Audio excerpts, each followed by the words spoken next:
Du må sitte ned til bobil, da. Ja, kom. Skal du bobil? Og sove? Nei. Man ser på film der. Skal vi se på film, skal vi se. Skal vi kjøre en tur? Ja, ja, ja! Hei, Julian. Jeg får narra deg. Du må ta med Leopard og Ninja-André. Hello guys, yan. Nandito na naman kami.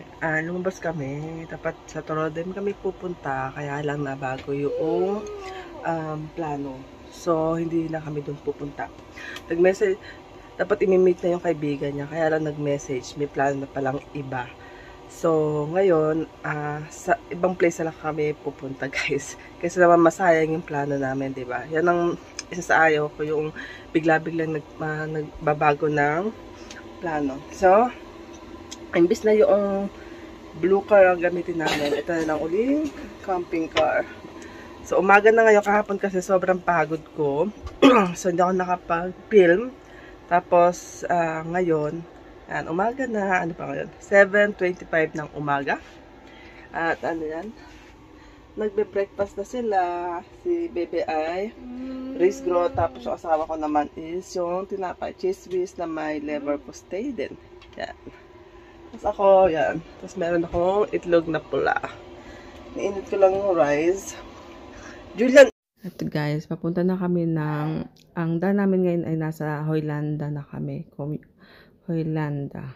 Yung bayan ng Hoylanda. At masyado siyang mahabog. Ayan. So, more inside the country to guys. Nasa countryside kami. So, common lang to dito.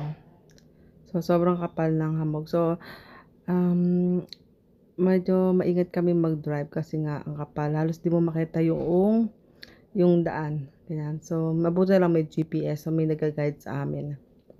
Pero dapat alalay lang sa pag-drive. Pinas forward ko na lang guys para medyo mabilis. Ayan. So, pero mabagal lang kami mag-drive dyan.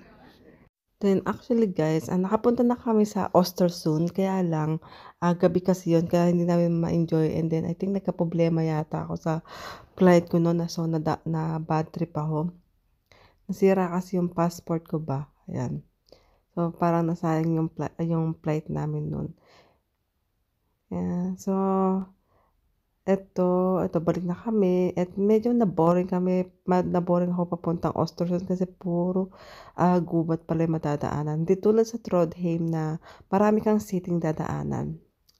So walang masyadong view papuntang Östersund. So, ayan na nga guys. After ng 5 oras, halos nasa 5 oras din. 1 oras lang naman ang different niya papuntang Trondheim. Kung tuloy-tuloy ka magdadrive. So, hindi ko na masyadong matandaan yung ibang way dito kasi nga hindi ko siya na-enjoy. Dahil nga sa may hindi magandang nangyari noon. Last time na pumunta kami.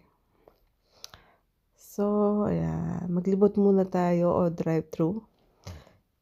So, mahilig lang naman kami mag-drive dyan sa Östersund. Yan. So, i-enjoy muna natin ang mag-drive-thru, guys. Ayan. Ito para tong, para din pala itong Denmark. Yung mga bricks, ang building. Yung ibang building made of bricks. Ayan. Ayan, may view dyan. Kaunti. Ano ba hanapin namin dito? Nag-drive na kami. Wala kaming masyadong plano dyan, guys. Ayan. Tapos, konting ko lang. Out of the town, ganun. Pero, medyo nagugutom na kami. So, kain muna tayo sa Max.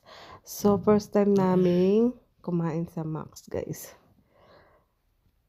So, Swedish branch to.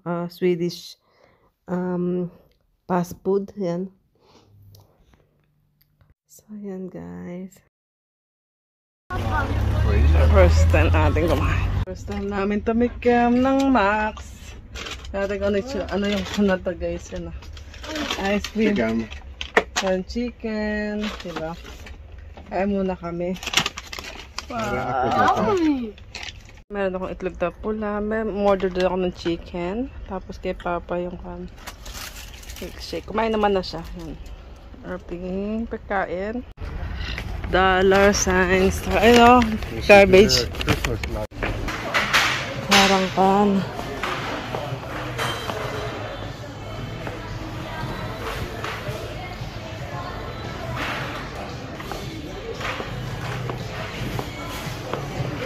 Doon ano, hara espokela sa soap.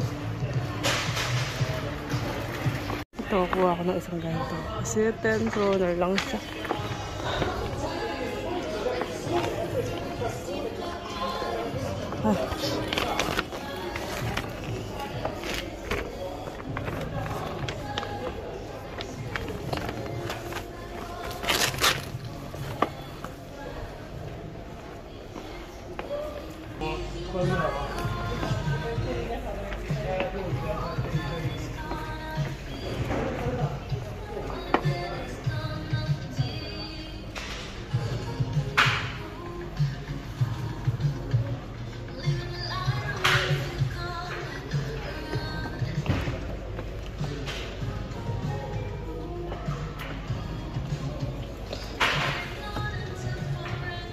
Nakakatawa siya.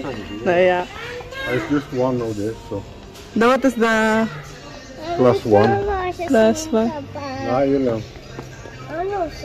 I mean, maybe you need a case.